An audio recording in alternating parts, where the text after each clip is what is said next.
Halo, kembali lagi. Kali ini aku akan bercerita dengan bahasa Indonesia karena aku ngerasa bakal lebih nyampe aja sih, soalnya banyak sekali yang harus diceritakan.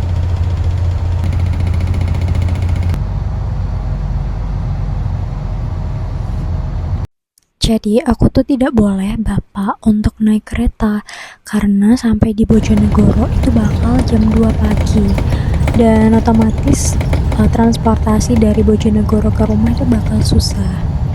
Akhirnya aku memutuskan untuk naik bus, artinya aku harus pagi-pagi sekali datang ke Giwangan.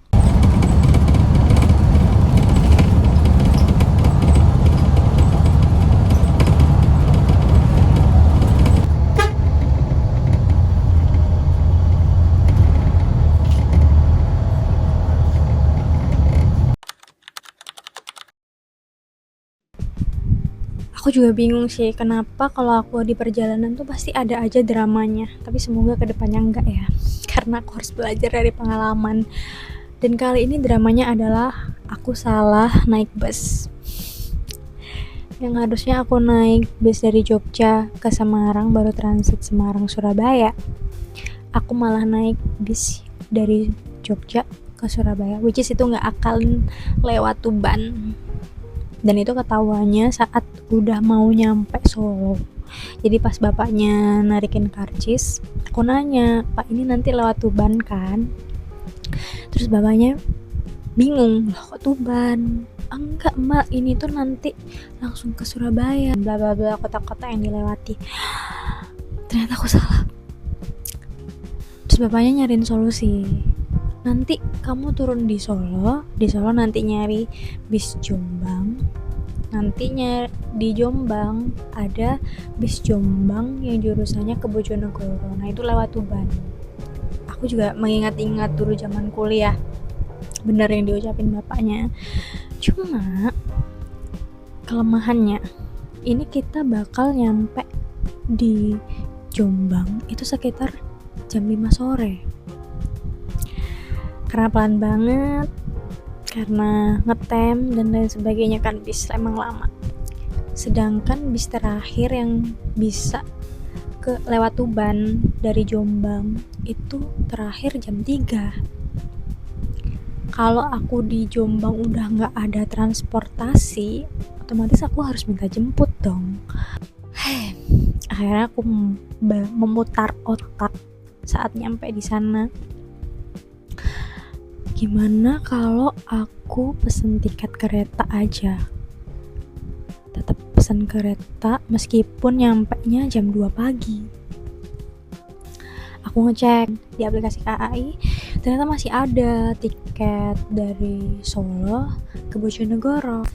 So if you wondering kenapa aku nggak pilih Jombang aja, padahal kan sama-sama habis dari Bojonegoro, aku juga harus nyari transportasi biar bisa sampai Tuban. Guys, dari Jombang ke Tuban itu 3 jam, sedangkan dari Bojonegoro ke Tuban itu cuma 1,5 jam, dan bisa juga 1 jam tergantung kecepatannya kita motoran atau naik mobil kan. Tapi ya tadi, kalau lewat Bojonegoro itu kan nyampenya jam 2 pagi, sedangkan aku tuh selalu dijemput bapak tuh naik motor, dan itu perjalanannya lewat hutan-hutan, apalagi malam-malam kan agak ngeri ya. Tapi gak apa-apa, itu lebih possible daripada yang di Jombang.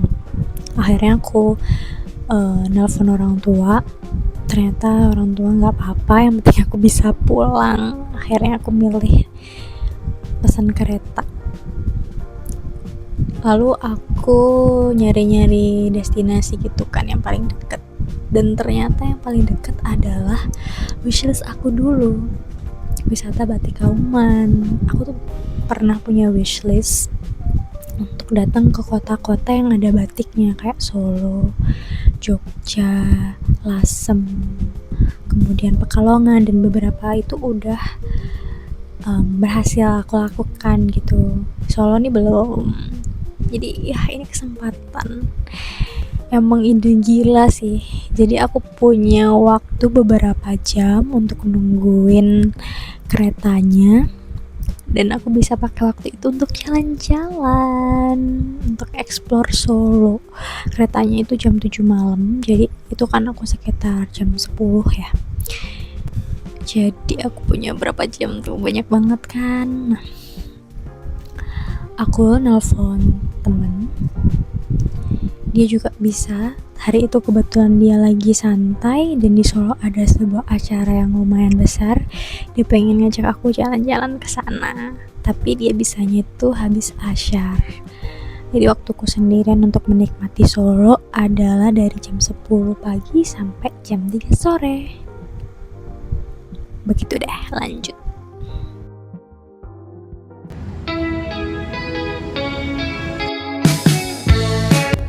Bukan Solo kalau tidak macet. Aku pernah lewat sini naik motor dulu saat mau ke Jogja dan itu juga selalu macet. Begitu juga dengan hari ini karena driverku ini terlambat menjemputku, soalnya beliau terkena macet. Sudah beberapa kali lewat Solo, tapi ya gitu, hanya lewat. Dan ini adalah pertama kalinya aku explore Solo. Sangat excited. I have no idea what to do, but I'm so sure that I don't need you. Oh baby, just do not cry over. Menurutku Solo itu unik.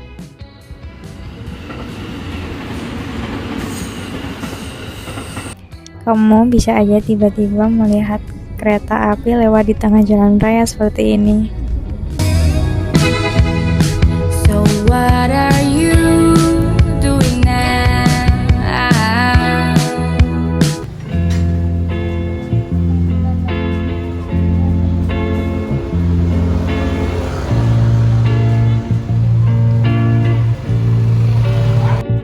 Akhirnya tiba di sini. Wow, aku nggak expect kalau lokasinya sangat tertata. Dari seluruh gang itu semuanya punya usaha batik. Dan beberapa ada juga kafe, dan kafenya juga buka untuk kursus batik.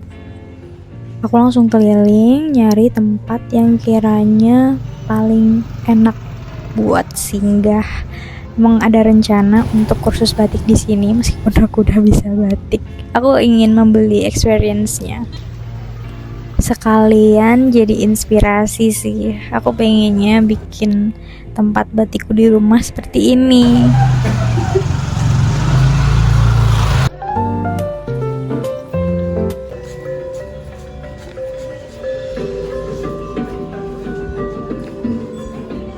Kenapa ya di Tuban gak bisa seperti ini? Padahal di Tuban juga ada batik.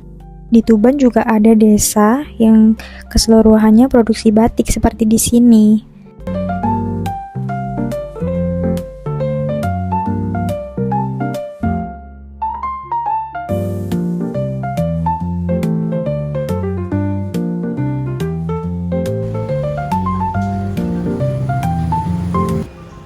Aku lanjut jalan buat cari makan dan menemukan kedai angkringan yang murah banget.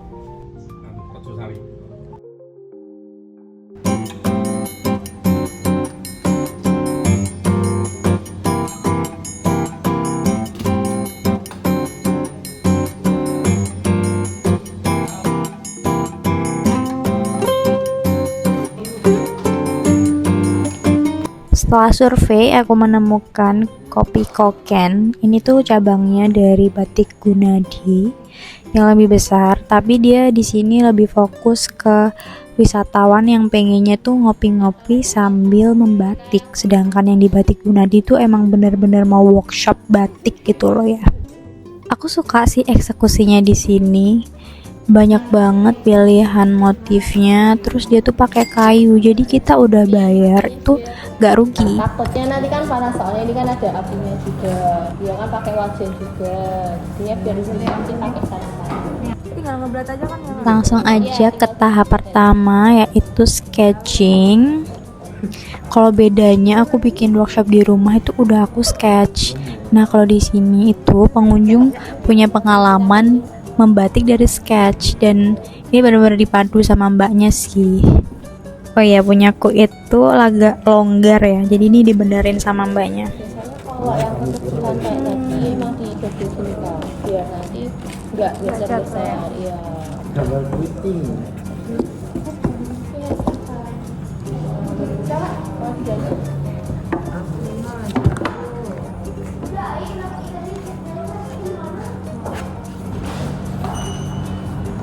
Sebenarnya sangat disayangkan sih, karena ini pensilnya tuh 2B. Kalau pakai pensil 2B tuh agak susah ngetresnya. Nah, ini hasilnya. Kalau pakai 8B yang aku kasih seperti biasanya, itu bakal langsung kelihatan jelas motifnya. Tapi nggak apa-apa, masih aman.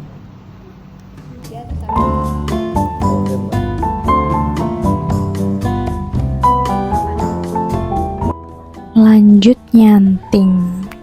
Sebenarnya aku nggak gimana-gimana sih, cuma ini cantingnya nggak ada yang enak cuy. Itu kayak bener-bener canting yang keseringan dipakai, tapi ujungnya tuh kayak nggak rata, jadi susah dan nyantol-nyantol, terus buntu lagi. Antara cantingnya yang buntu atau emang si malamnya ini kotor, jadinya bikin si cantingnya kena kotoran, terus nggak bisa keluar dengan sempurna itu malamnya. Tuh kan netes-netes. Ini emang kelihatan kayak biasa aja guys, tapi ini sangat struggling aku nyantingnya. Lihat nih, cuma dikit banget kan malamnya. Tuh, itu kasar banget cantinganku, nggak kayak biasanya.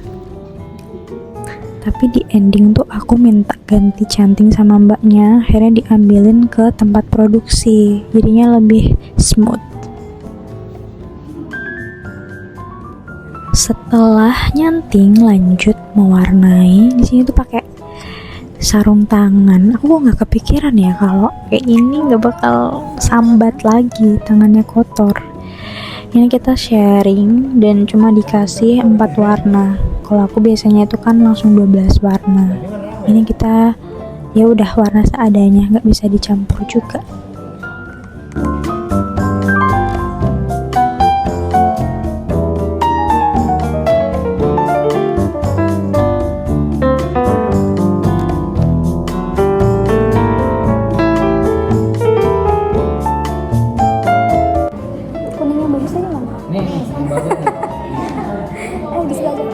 Ini tuh sebenarnya aku juga ditanya-tanyain sama yang sharing satu meja sama aku, kok bisa bagus sih? Emang ini pertama kalinya ya aku nyanting dan mewarnai batik. Mbak-mbak pemandunya juga heran. Sebenarnya aku nge-cheat mbak, aku di sini udah bisa batik tapi aku mau experience aja, tapi aku nggak bilang. Aku pura-pura aja, ini kayak kedua kalinya aku nyanting.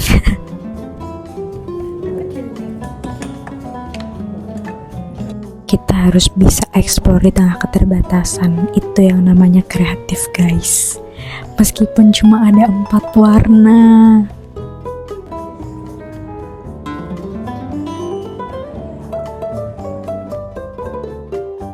Tara, ini hasil kami semeja. Ya, kebarengan berempat.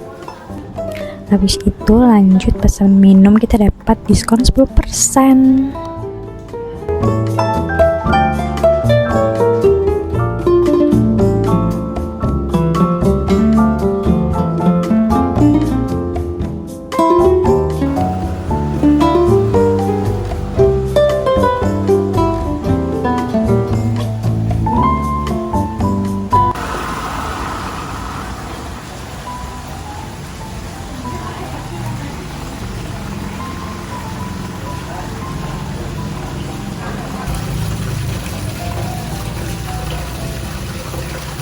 Dari dalam sih aku udah penasaran banget ya sama tempat produksinya. Akhirnya aku kesini dan malah ngobrol main panjang sama ibunya. Ibunya heran, kenapa sih aku kok bisa jalan-jalan sendirian, kenapa nggak sama temen?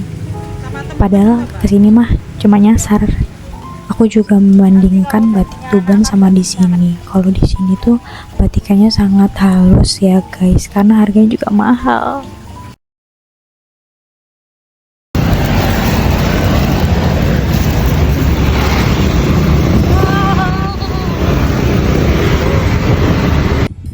Kenalin, ini Yoyo dan pacarnya BK yang akan menemaniku jalan-jalan keliling Solo hari ini.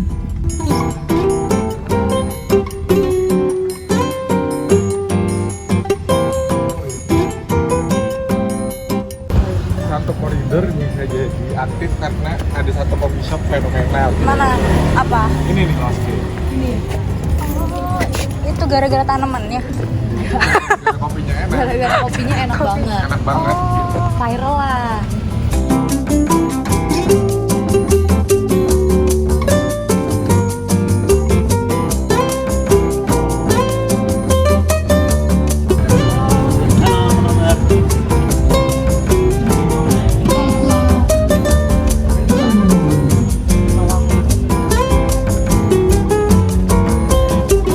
Nah, pas aku kesini itu bertepatan sama bazar makanan yang lumayan besar sekali di Solo.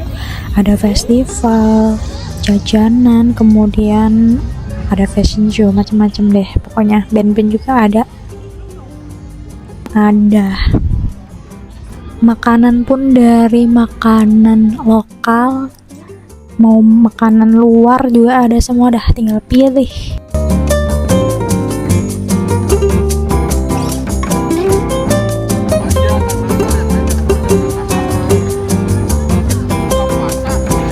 Kita dapat minuman gratis dari Suwargi. Mereka juga lagi ada program buat ngechat VW.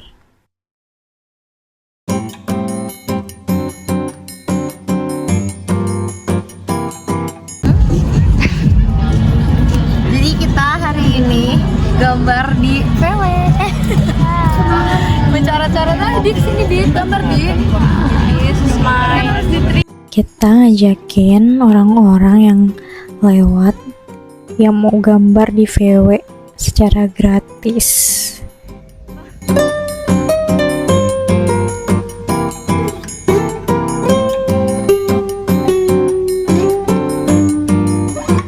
Lucu ya kalau kita gambarnya itu dengan style masing-masing. BK yang gambarnya funky, terus ada temennya nih gambarnya sangat goth, dan aku gambarnya sangat batik dan pastel. Pokoknya aku di dalam sehari ini dikenalin banyak orang banget sih.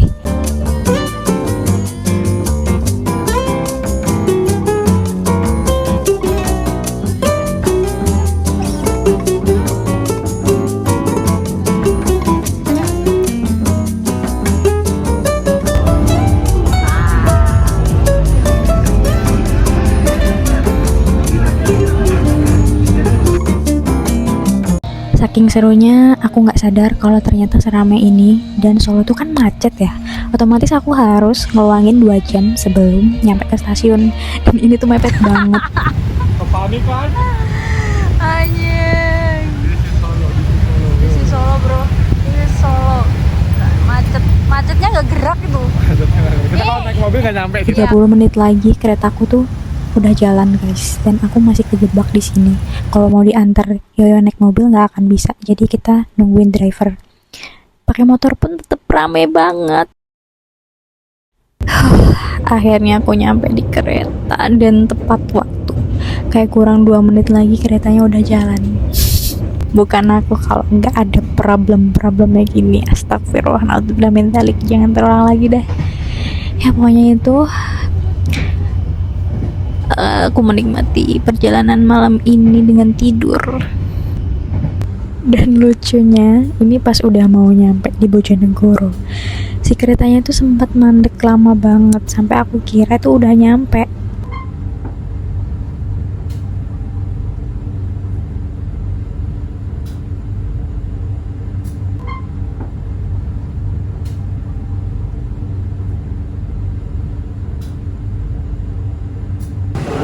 Periksa kembali barang-barang bawaan Anda dan kepada yang tertinggal di dalam kereta.